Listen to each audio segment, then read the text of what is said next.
ஓம் சாந்தி. 26/5/2017 என்ற முரளியின் தலைப்பு. ஆக்சுவலாக முரளி ரிவிஷன் இது. இதில் பாபா சொல்கிறாரு,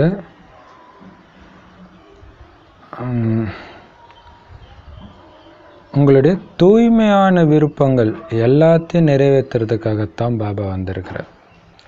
அதனால் உங்களுக்கு சுகமும் அமைதியும் நிறைந்த வாழ்க்கை கிடைக்கும். உங்களுடைய அசுத்தமான விருப்பங்கள் இருக்குது பேர், அதை நிறைவேற்றுறதுக்கு ராவணன் வந்திருக்கிறான். இது ராவண ராஜ்யம் இல்லையா? ஸோ அசுத்த விருப்பங்களை நிறைவேற்றுறது ராவணனுடைய வேலை. அதனால் உங்களுக்கு துக்கம்தான் ஏற்படுது. அடுத்தது பாபா சொல்கிறார், பாபா கொடுக்கிற இந்த ஸ்ரீமத் உயர்ந்த வழியை யாரெல்லாம் அவமதிக்கிறாங்களோ அவங்களுக்கு கடுமையான தண்டனை கிடைக்கும். முழு கணக்கையும் தர்மராஜ் பார்ப்பார். அதனால் பாபா இப்போவே நல்ல முறையில் அறிவுரை கொடுக்குறார். குழந்தை மாயா கொடுக்கறது எல்லாமே கெட்ட வழி தான். அதனால் எச்சரிக்கையாக இரு. எந்த பாவக்காரியமும் செஞ்சு 100 மடங்கு தண்டனை அடையிற மாதிரி மாட்டிக்காத.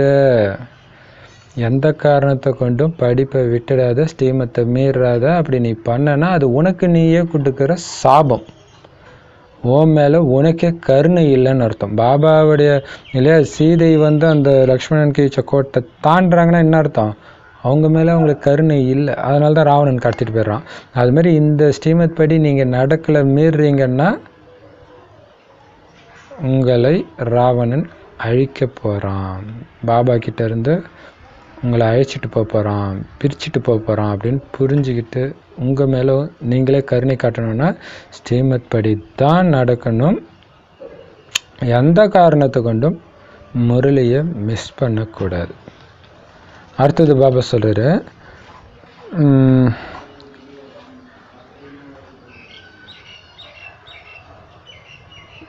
பரமாத்மாவை நமஸ்கரிக்கிறேன் அப்படின்லாம் சொன்னது அந்த ஓம் நம சிவாய பாடல் எல்லாம் பாடினது எதுனா ஆத்மா தன்னுடைய தந்தையை, பரலௌகிக தந்தையை நினைவு செய்யுது. அவர் பாரதத்தில் மட்டும்தான் வர்றாரு. அவருடைய அவதாரம், பரமாத்மாவுடைய அவதாரம் பாரதத்தில் ஒரே முறை தான் நடக்குது. எதுக்கு? கீழானவர்களை உயர்ந்த தூய்மையானவர்களை மாற்றுறதுக்காக. அப்படின்னு அவங்க பாடவும் செய்கிறாங்க, பதித்த பாவனை வான்ட்டு. ஆனால் தங்களை கீழானவர்கள் யாரும் புரிஞ்சிக்கல.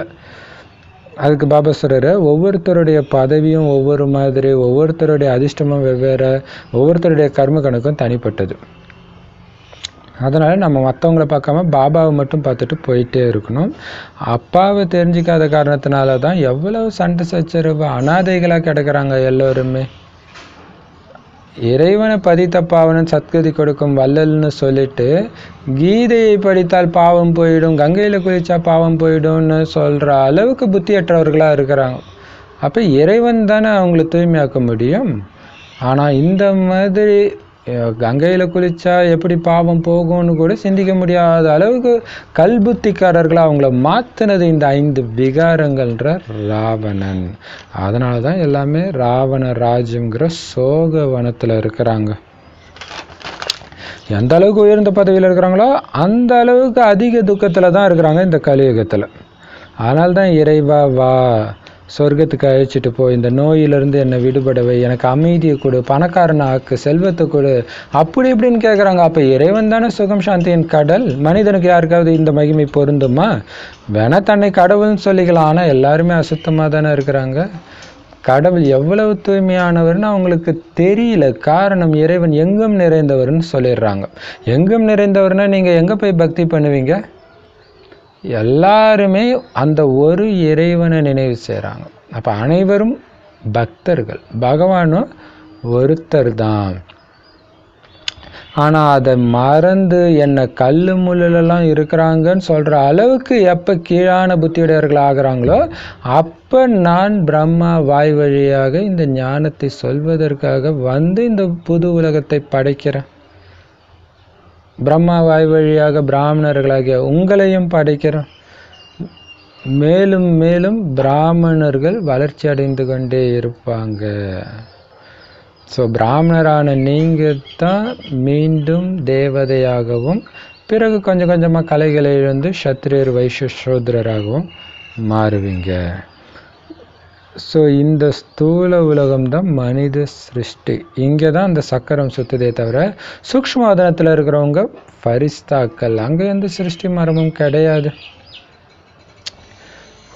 பாபா தாய்மார்கள் மேலே இந்த ஞான கலசத்தை வைக்கிறார், ஞான அமிர்த கலசம்.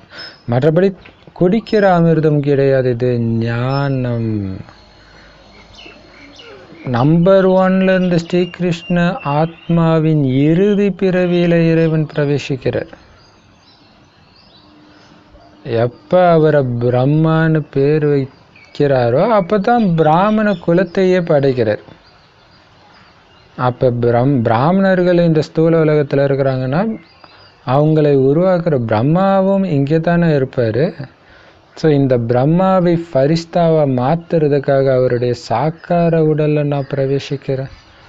இந்த ஞானத்தை கேட்டு கேட்டு தாரணை செஞ்சு செஞ்சு பிரம்மா பாபா மட்டும் இல்லை, நீங்களும் சேர்ந்து ஃபரிஸ்தாவாக ஆகிடுவீங்க. ஆனால் ஸ்தூல உலகத்தில் நீங்கள் தூய்மை ஆனால் தான் தூய்மையான உலகத்தில் போய் பிறப்பீங்க. இப்போ இறைவனுடைய மடியில் நீங்கள் எண்ணம் சொல் செயல்னால எந்த விதமான துக்கமும் கொடுக்கறதில்ல. காமமும் உங்கள் மூலமாக வெளிப்படுவது கிடையாது. ஏன்னா காமம் தான் இருக்கிறதுல மிகப்பெரிய இம்சை. துவாபரயுக ஆரம்பத்திலிருந்து காமத்தில் விழுந்து தான் நீங்கள் அனைத்து சக்தியும் இழந்தீங்க. மனிதர்கள்கிட்ட இருக்கிறது எல்லாமே பக்தியின் ஞானம்தான். வேத சாஸ்திரங்களை படிக்கிறது எல்லாமே பக்தி தான், அதுக்கு பேர் ஞானம் கிடையாது. ஞானம் பக்தி வைராக்கியம்னு சொல்கிறாங்க இல்லையா? பக்தி முடிஞ்சோடனே முழு உலகத்தின் மீதும் வைராக்கியத்தை இறைவன் ஏற்படுத்துகிறாரு. ஏன்னா முழு உலகமும் அசுத்தமாக இருக்குது, அதை அழிச்சே ஆகணும், வேறு வழி கிடையாது. எவ்வளோ துக்கம் பாருங்கள், எவ்வளோ வியாதி பாருங்கள், எவ்வளோ சண்டை பாருங்கள். அதனால் பாபா சொல்கிறார், இப்போ நம்ம வீட்டுக்கு போயிட்டு வரலாம், அதுக்குள்ளே இந்த பூமி சுத்தமாகிடும், தங்க உலகமாக மாறிடும். அதனால் இந்த பழைய உலகம், பழைய உடல் அனைத்தையும் மறந்து என் ஒருவனை நினைவு செய்யுங்க.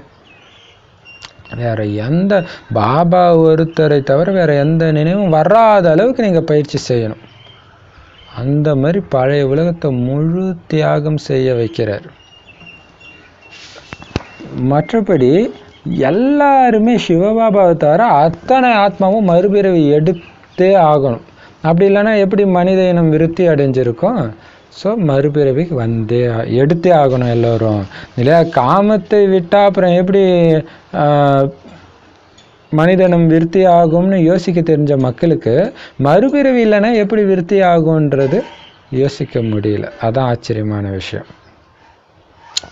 இப்போ எல்லைக்குட்பட்ட சன்னியாசிகள் கிட்டேருந்து பாரதவாசிகளுக்கு அந்த தூய்மையின் பலம் கிடைக்குதுன்றார். இல்லாட்டினா பாரதம் எப்பயோ விழுந்து கிடக்கும் துவாபரயுகத்திலேன்றார்.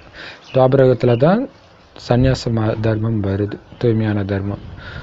ஸோ பாரதம் மாதிரி தூய்மையான கண்டம் கிடையாது. காரணம், இறைவனே ஜென்மம் எடுத்த பூமி. ஆனால் எப்படி அவர் அவதரித்து அப்படி என்ன பண்ணாருன்னு தெரியாத பிரம்மாவின் இரவில் எல்லாரும் மாட்டிகிட்டு இருக்கிறோம். ஸோ பிரம்மாவுடைய இரவு தான் பிராமணர்களின் இரவு, அதாவது பக்தி. பிரம்மாவுடைய பகலான சத்தியுகமும் திரேதாயுகமும் பிராமணர்களாகிய உங்களுக்கும் பகலில் சத்கதியும், அதாவது சுகம் நிறைந்த வாழ்க்கையும், இரவில் துர்கதியும் கிடைக்குது. ஏன்னா அது ராவணராஜ்யம் இரவு.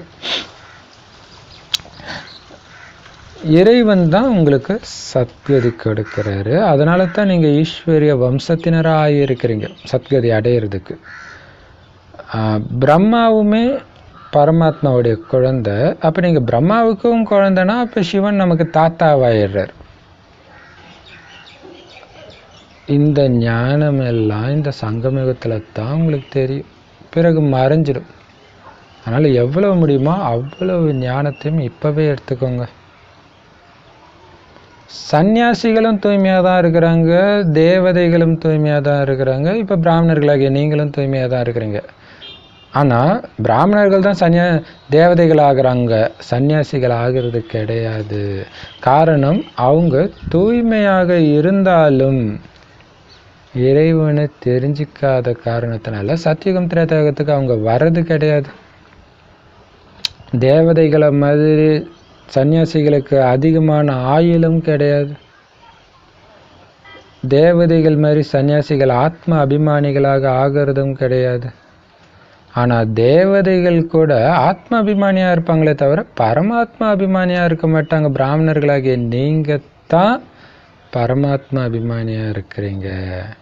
ஆனால் அதுக்கு முன்னாடி வரைக்கும் நீங்களும் தேக அபிமானியாக தான் இருந்தீங்க. இப்போ உங்களுக்கு நான் இறைவனுடைய குழந்தை, இறைவனுடைய தொழில் எனக்கு மட்டும்தான் தெரியும்னு சுத்தமான அபிமானத்தில் இருக்கிறீங்க. அதை விட்டுட்டு நானே இறைவன் சொல்கிறது அசுத்தமான அகங்காரம், அது தப்பு. பரமாத்மா மூலமாக தான் உங்களையும் பரமாத்மாவையும் தெரிஞ்சுக்கிட்டீங்க. ஒவ்வொரு கல்பத்திலும் அவர் வராரு. பக்தி மார்க்கத்தில் அல்பகால சுகத்தை தான் ராவணன் கொடுக்குறான். அது ஆக்சுவலாக பாபாவுமே அல்பகால சுகத்தை தான் கொடுக்குறாரு பக்தி மார்க்கத்தில். என்னது? காட்சி கிடைக்கிறது. மற்றபடி அந்த சிலை ஒன்றும் அல்பகால சுகத்தை கொடுக்கறது கிடையாது. பக்தி செய்கிற சிலை நீங்கள் எந்த மன ஆசையோட பூஜை செய்கிறீங்களோ அந்த மன ஆசையை நிறைவேற்றுறாரு, அவ்வளவுதான். என்னென்னமோ மாயாஜாலத்தை கற்றுக்கிறாங்களே அது எல்லாமே ராவணனுடைய வழி. அதனால் யாருக்கும் எந்த நன்மையும் கிடையாது. நான் மட்டும்தான் சுகத்தை கொடுக்கும் வல்லலாக இருக்கிறேன், நான் யாருக்குமே துக்கம் கொடுக்கறதே கிடையாது. அப்படிப்பட்ட என்னை பார்த்து சுகமும் துக்கமும் ஈஸ்வரன் தான் கொடுக்குறான்னு சொல்கிறது மிகப்பெரிய களங்கம். அப்படி இருந்தால் என்னை பார்த்து கருணை காட்டுங்க மன்னிச்சிடுங்கன்னு நீங்கள் ஏன் கூப்பிட போகிறீங்க? துக்கம் கொடுக்குறவரையா கூப்பிடுவீங்க? ஆனால் எல்லா தவறுக்கும் கலங்கத்துக்கும் நிந்தனைக்கும் தர்மராஜ் மூலம் அதிகமான தண்டனை கண்டிப்பாக கிடைக்கும். அதனால் பாபா குழந்தை ஆன பிறகு எந்த விதமான நிந்தனையும் பண்ணாதீங்க, இல்லையா? நம்ம ஏதோ ஒரு பிரச்சனை துக்கத்தை அனுபவிக்கிறோன்னா ஐயோ நான் தப்பு பண்ண அதனால தான் அனுபவிக்கிறேன்னு சொல்லணுமே தவிர பாபா என்ன தண்டிக்கிறேன்னு சொல்லிட்டிங்கன்னா பெரிய நிந்தனை. அப்போ பாருங்கள், இதை ஒரு நிந்தனையாக பெருசாக யாரும் எடுத்துக்கிறது கிடையாது, இல்லையா? ஆனால் இது மிகப்பெரிய நிந்தனை, பாபா குழந்தை ஆகி அப்படி சொல்கிறது. நமக்கு தெரியும் இந்த பக்தி மார்க்கத்தின் சாஸ்திரங்களை எந்த விதமான சாரமும் கிடையாது. அதனால் நமக்கு இப்போ அது பிடிக்கிறது கிடையாது, வாங்க கடவுளேன்னு சொல்கிறது கிடையாது. ஏன்னா அவர் வந்துட்டாருன்னு நமக்கு தெரியும். அவரை நினைவு செய்கிறது தான் நம்மளோட வேலை. ஏன்னா நிராகார தந்தை நம்மக்கிட்ட பேசிகிட்டு இருக்கிறாரு, ஆத்மா கேட்டுட்டு இருக்குது. ஒருவேளை கடவுள் மட்டும் சர்வவியாபி இருந்தால் எல்லாரும் இல்லை கடவுள் ஆகிடுவாங்க. அப்போ எல்லாரும் கொடுக்குற வழியும் ஸ்ரீமத்தா என்ன? எந்த அளவு கல்புத்தி ஆகிட்டாங்க பாருங்கள். மனிதர்கள் குரு கிட்ட சாபம் வாங்கக்கூடாது அப்படின்னு பயப்படுறாங்க. பாபா ஒன்றும் சாபம் கொடுக்குறவர் கிடையாது. நீங்கள் ஸ்ரீமத் படி நடக்கலை படிக்கலைன்னா நீங்கள் தான் உங்களுக்கு சாபத்தை கொடுத்துக்கிறீங்க. பாபா வந்து என் ஒருவனை நினைவு செய்யுங்கன்னு மட்டும்தான் சொல்கிறாரு. மனிதர்கள் வந்து சத்தியுகம் திரேதாயுகத்தில் பக்தி பண்ணுறது கிடையாது, ஏன்னா அங்கே சுகமாக இருப்பாங்க. ஆனால் இந்த கலியுகத்தில் தான் மனித வழிபடி இறைவனை தேடி தேடி அலைஞ்சி ஏமாந்து போகிறாங்க. காரணம் சத்குரு இல்லை, சத்தியமான குரு இல்லை, சத்தியமான வழி கிடைக்கல. அதனால் இருட்டில் போய் மாட்டிக்கிட்டாங்க. சத்குரு எப்போ வர்றாரோ அப்போ தான் முழு சக்கரத்தின் ரகசியத்தையும் புரிய வைக்கிறார். குழந்தை நீத்தான் தேவதையாக இருந்து இப்போ சூத்ரனா ஆகியிருக்கிற 84 பிறவி முடிச்சு. ஸோ மீண்டும் நீ தேவதையாகணும், மற்றபடி சக்கரத்தில் நீ வந்து தான் ஆகணும். இந்த விஷயங்கள் மனிதர்கள் யாருக்குமே தெரியல. இந்த பாரதம் உலகத்துக்கே எஜமானனாக இருக்கும்போது வேற எந்த கண்டமும் கிடையாது. எப்போ இந்த பாரதம் கீழான நிலையை அடைய ஆரம்பிக்குதோ, தூய்மை இழக்குதோ, பொய்யான கண்டமாக ஆகுதோ, அப்போ தான் மற்ற கண்டங்கள் மற்ற தர்மங்கள்லாம் வந்து எவ்வளவு சண்டை பெருகி போயிருக்குது பாருங்கள், எவ்வளோ அனாதைகளாக ஆகியிருக்கிறாங்க பாருங்கள். காரணம் அப்பாவையும் அப்பா கொடுத்த வழியும் தெரியாமல் இருக்கிறாங்க. தூய்மை ஆக்கிறதுக்காக பாபா ஒரே முறை தான் வரார். ராமராஜ்யத்தை ஸ்தாபனை செய்கிறது அவர் தான், மற்றபடி காந்தி பண்ணுறதில்ல. காந்தி பண்ணுறதா நினைத்து நிறைய பணத்தை செலவு பண்ணுறாங்க, அதனால் ஒன்றும் ராமராஜ்யம் ஏற்படாது. அது இறைவனுடைய வேலை. இப்போ நம்மளுடைய எண்ணம், சொல், செயல், பொருள், செல்வம் அனைத்தையும் ஈஸ்வரிய சேவையில் பயன்படுத்தி வெற்றியுடையதாக பயனுடையதாக நாம் ஆக்குறோம். ஒரு வினாடியில் சொர்க்கத்தின் ஆஸ்தியை எடுத்துக்கோங்கன்ட்டு போர்டு வச்சு சென்டர் தருங்க. என் நினைவின் மூலமாக மட்டும்தான் நீங்கள் தூய்மை ஆவீங்க. ஸோ இந்த சக்கரத்தை சுற்றிக்கிட்டே இருங்க. பிராமணர்கள் தான் யஜ்யத்தின் பாதுகாவலர்கள். ஆனால் அது எந்த யஜ்யம்? ருத்ர ஞான யஜ்யம், கிருஷ்ண யஜ்யம்னு சொல்லப்படுறது கிடையாது. சத்தியுகத்தில் யாரும் யஜ்யம் வளர்க்க மாட்டாங்க இல்லையா? கிருஷ்ணர் அங்கே தானே இருக்கிறாரு. இது ஞான யஜ்யம். மற்ற பிராமணர்கள் உருவாக்கின அத்தனையும் பக்தி யஜ்யம். அதில் வேத சாஸ்திரங்களை வச்சு படைக்கிறதுனால அது பேர் ஞான யஜ்யம் கிடையாது. அது பூஜை பண்ணும்போது இறைவன் முன்னாடி பதார்த்தங்களை வச்சு படைக்கிறதுக்கு சமம். யார் பாபா வழிபடி நடக்கிறாங்களோ அவங்களுக்கு உலக ராஜ்யம்ன்ற உயர்ந்த பரிசை பாபா கொடுக்குறார். முக்தி, ஜீவன் முக்திக்கான பரிசை கொடுக்குறார்.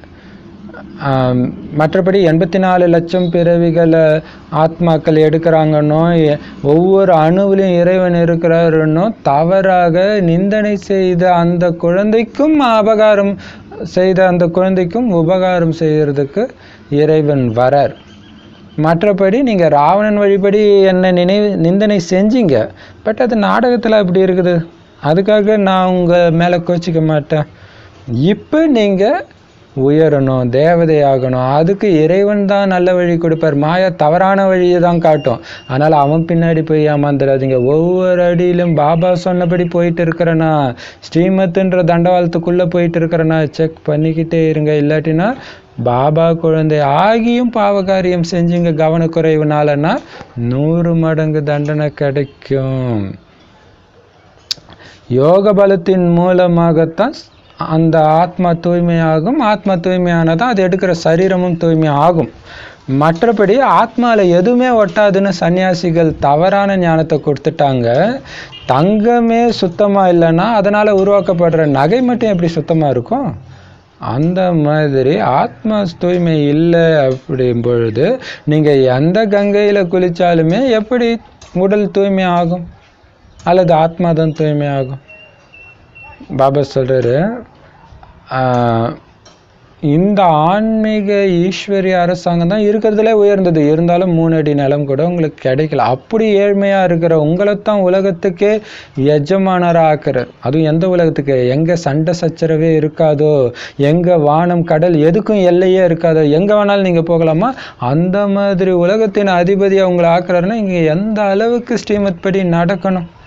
அப்படி நீங்கள் நடக்கலைன்னா செத்துட்டீங்கன்னு அர்த்தம். அப்படின்னா என்ன அர்த்தம்? பாபா குழந்தை கிடையாது, செத்துட்டீங்க, அவருடைய ஆஸ்தியிலேருந்து வஞ்சிக்கப்பட்டுட்டீங்கன்னு அர்த்தம். அப்போ கடுமையான தண்டனை அடைவீங்க அப்படின்னு சொல்கிறாரு. வரதானம் பார்த்தீங்கன்னா, இந்த உலகியல் கவர்ச்சி தான் ராவணன் இல்லையா? அவன் உங்களை கவர்ந்து இழுத்து துக்கத்தை கொடுப்பான். அதுலேருந்து நீங்கள் தப்பிச்சிடணும், ராவணன் சிறையிலேருந்து வெளியே வந்துடணுன்னா அதுக்கு ஒரே வழி பாபாவுடைய அன்பில் மூழ்கி இருந்தீங்கன்னா இந்த தேக உலகத்தின் கவர்ச்சியிலேருந்து மேலே பறந்துக்கிட்டே இருப்பீங்க. பறக்கிறதுக்கான ஆதாரமே பரமாத்மாவுடைய அன்பு தான். இப்படி அப்படியே மெய் மறந்து மீராவுக்கு அவ்வளோ துக்கம் வரும்போதும் எந்த துக்கமும் அவங்களுக்கு அனுபவமாகாதது காரணம் என்ன? ஸ்ரீகிருஷ்ணருடைய நினைவிலே மூழ்கி இருக்கிறாங்க. ஆனால் அவர் இறைவன் கிடையாது, அங்கே அப்படி இருந்தாங்க. ஸோ அந்த மாதிரி இப்போ துக்கத்தின் உச்சம் அவங்க இருக்கும்போது கூட பெரிய துக்கம் கிடையாது, இப்போ தான் பெரிய துக்கம். இப்போ நீங்கள் இந்த மாயாவின் எந்த விதமான கவர்ச்சியிலும் நீங்கள் மாட்டாமல் இருக்கணும், விடுபட்டு இருக்கணும். அதுக்கு என்ன பண்ணணும்? ஒரு பாபாவுடைய அன்பில் மூழ்கி இருக்கணும். அப்படிப்பட்டவங்களை மாயா கவர்ச்சிக்கவே முடியாதான். ஸோ பாபா அன்பில் மூழ்கி இருந்தால் ஆட்டோமேட்டிக்காக நீங்கள் தேக அபிமானத்தின் கவர்ச்சியிலேருந்து விடுபட்டு தான் இருப்பீங்க. ஆனால் பாபா நினைவு அது என்னென்னா, தேக அபிமானத்தின் கவர்ச்சி வரும்போது பாபா நினைவு கட்டாயிடும். பாபா நினைவு கட்டானாலே தேக அபிமானம் வந்துடும். ஸோ இது ஒரு சர்க்கிள் மாதிரி. ஸோ எச்சரிக்கை, பாபா நினைவு இருக்குதான்னு செக் பண்ணிகிட்டே இருக்கணும். அதே நேரத்தில் தேக கவர்ச்சியிலேருந்து விலகி இருக்கிறனான்னு செக் பண்ணணும். இந்த 5 விகாரத்தின் அம்சம் கூட எனக்கு இல்லையான்றதும் செக் பண்ணிக்கிட்டே இருக்கணும். அப்படி நீங்கள் இருந்தீங்கன்னா அப்படின்னா என்ன அர்த்தம்? இதை செக் பண்ணிகிட்டே இருந்தீங்கன்னா பறந்துக்கிட்டே இருப்பீங்க. அந்த மாதிரி பறக்கும் கலையில் இருக்கிற உங்களை மாயாவுடைய எந்த விதமான கவர்ச்சி நெருங்க கூட முடியாது, ஒன்றுமே செய்ய முடியாது. எப்படி ராக்கெட்டு பூமியோடைய ஈர்ப்புலேருந்து விலகி போகுதோ அந்த மாதிரி நீங்கள் விலகி போயிடுவீங்க. அதுக்கான விதி என்னது? எல்லாத்துலேருந்தும் விடுபட்டு இருக்கிறேன்னா, ஒரு தந்தையுடைய அன்பில் மட்டும் மூழ்கி இருக்கிறனா, அல்லது தேகதாரியோடைய யாருடைய அன்புக்காக ஏங்கிட்டு இருக்கிறனா, அல்லது அன்பில் மூழ்கி இருக்கிறனா செக் பண்ணிக்கிட்டே இருக்கணும். அதை மட்டும் எச்சரிக்கையாக இருந்து ஒரு பாபாவுடைய நினைவு மட்டும் இருக்குது. ஒரு பாபாவை தவிர எனக்கு யாருமே இல்லை, பாபாவே உலகம், யார் வந்தாலும் அவங்கள அங்கே பாபா வந்திருக்கிறாரு, அந்த உறவு பாபா மூலமாக நான் அனுபவம் செய்கிறேன், பாபா தான் அந்த உறவு எனக்கு இருக்கிறாரு அப்படின்னு நீங்கள் இருந்தீங்கன்னா மாயா ப்ரூஃப் ஆகிடுவீங்க. அதுக்கு உதாரணம் என்னன்னா, உங்களுக்கு குழந்தையோ பேர குழந்தையோ இருக்குதுன்னா குழந்தை வந்து பயங்கரமான மாயா அப்படியே பற்றில் பிடிச்சி இழுத்துடும் இல்லையா? அப்போ பாபா எனக்கு விளையாடுறாரு, பாபா இந்த குழந்தையா வந்து விளையாடுறாரு, பாபா இந்த குழந்தைய உடலுடைய பூர்வ மத்தியில் இருக்கிறாரு, பாபா பாபா நினச்சிட்டு பாபாவே நினச்சிட்டு இருந்தீங்கன்னா அந்த குழந்தைக்கு என்ன ஆனாலும் நீங்கள் கவலைப்பட மாட்டீங்க. ஏன்னா பாபா அழிவற்றவர் தெரியும் உங்களுக்கு. ஆனால் அது அந்த பயிற்சி பண்ணுறதுல அலட்சியமாக இருந்துட்டீங்கன்னா மாட்டிக்கும். அதுதான். சரி, ஸ்லோகன் பாருங்க. கடின சூழ்நிலைகள் தன்னை ஏற்ற இறக்கம் செஞ்சிடக்கூடாது. என்ன மாதிரி கடினமான சூழ்நிலை வரட்டும், துக்கத்தின் மலையே வரட்டும், எப்படிப்பட்ட டெஸ்ட் பேப்பர், எப்படிப்பட்ட ப்ராப்ளம் வரட்டும், ஆனால் உங்களுடைய மனநிலை ஏறி ஏறி இறங்கக்கூடாது, ஒரே சீராக இருக்கணும். அதுக்கு அந்த அளவுக்கு உங்களுடைய ஸ்திதி மனநிலை சக்திசாலியாக இருக்கணும். அதுக்கு என்ன பண்ணணும்? பாபாவுடைய வழிபடி நடக்கிறேனான்னு செக் பண்ணிகிட்டே இருக்கணும். அதுதான் ரொம்ப ரொம்ப முக்கியமானது. இல்லையா? பாபாவுடைய வழிபடி நடக்கிறேன்னா பாபாவுடைய நினைவு மட்டும் இருக்குதுன்னா பாபாவை மட்டும் அழிவற்ற ஆதாரமாக இருக்கிற பாபாவை மட்டுமே பிடிச்சிட்டு இருக்கிறேன்னா துணையா இல்லையா? அழியக்கூடிய ஆதாரங்கள் எந்த தேகதாரியுடைய நினைவும் இல்லாமல் இருக்குது. பாபா என் கூடவே இருக்கிறாருன்ற அந்த நினைவு, நாடகத்தின் ஒவ்வொரு காட்சியும் எனக்கு நன்மைக்காகத்தான் நடக்குதுன்ற நிச்சய புத்தியமும் இருந்துச்சுன்னா எப்படிப்பட்ட சூழ்நிலை பார்த்தாலும் நீங்கள் சிரிச்சுக்கிட்டே இருப்பீங்க. அந்த ஞானத்தின் சொரூபமாக இருக்கணும். அதுதான் 3 கால ஞான நிலைன்றது. அப்போ எந்த கடின சூழ்நிலையும் உங்கள் மனசு இருக்காது. அப்போ என்ன ஆகும்? உங்களுக்கு குஷியாக இருக்கும். ஏன்னா உங்களுக்கு தெரியும் கிளைமேக்ஸ் எல்லாமே வெற்றின்ட்டு இல்லையா? எந்த பிரச்சனை வந்தாலும் அந்த பிரச்சனையுடைய கிளைமேக்ஸ்னா உங்களுக்கு சாதகமாக தான் முடியும். அப்படி இருந்துச்சுன்னா அப்போ எந்த குழந்தை இந்த ஞான சொரூபமாக இருக்கிறோ அந்த குழந்தைக்கு நிறைய டெஸ்ட் பேப்பர் வரும். எதுக்குன்னா இந்த ஞானம் பக்காவாக இருக்குதான்னு பாபா உங்களுக்கு ஹெல்ப் பண்ணுறார். பாபாவோடைய ஹெல்ப்பே இந்த டெஸ்ட் பேப்பர் தான். அதை புரிஞ்சுக்கோங்க இல்லையா? உங்களுக்கு நன்மை தான் செய்கிறார். ஸோ அந்த அளவுக்கு சக்திசாலி ஆக்கிடுங்க. என்ன ஆனாலும் நான் குஷியை விட்டு கொடுக்க மாட்டேன். நான் எதுக்கு குஷியை விடணும்? பாபா இருக்கார், பாபா நடத்திட்டு இருக்கார், நான் எதுக்கு கவலை பண்ணணும் இல்லையா? நல்லா பக்காவான குழந்தைன்னா டெஸ்ட் பேப்பர் வந்தால் என்ன சொல்லணும்?